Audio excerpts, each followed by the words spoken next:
upon a time, my arms and hands were my instruments and not my tools.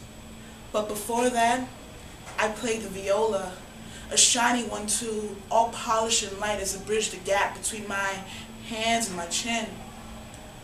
Up bow on the can-can, down bow on the Moonlight Sonata with the whole note on G. Back straight, feet apart. It all became my religion as I practiced for hours, to the smell of mom's cooking and the sounds I could tease from the taut strands. All this I stood cramped in a makeshift conservatory in my kitchen. You see, I felt complete, as if the wood melted into me as the sun does with the bridge at dusk. It was beautiful, really, when practices became routine and time became solitary notes in unison with the darkening streets. Each Monday and Wednesday, steady I was, heaving my little viola on my $2 public bus rides to school, fumbling and huffing at each push forced upon me, moving to accommodate the curious passerby and hesitant to ask what it was that weighed down that case. And then it happened. My little viola left with the semester, all polished and shiny as it had come, while all the Hail Marys I hurled in crescendos under streetlights could not return it to me.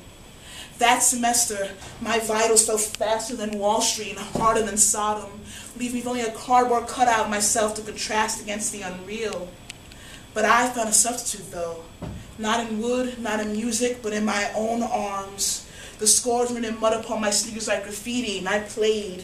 I played a concert only for the hopeless and unreal for days, until somehow the marks and dips on the scores of my soles had migrated to familiar territories of my arms. And like the Jews cast out of Egypt, they settled in this uncharted land deep. The lacerations taking shape in my cold young concrete. I started to write my scores with the same blade that pierced Christ's side. The bars and notes crisscrossing at the bass clef to invoke all the ugliness that separated my life from the music I loved, so Beethoven himself could hear all the madness that time could not contain. I played my arms, tuning them to the key of hopelessness, stretching their strings to a monstrous length, and I played till the concertos were carved deep into my flesh, again and again and again and again, until I became inseparable from my own misery. Once upon a time, my arms and hands were my instruments and not my tools. But before that, I played the viola.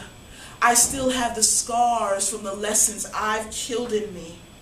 Now I must ask, when did I become an instrument?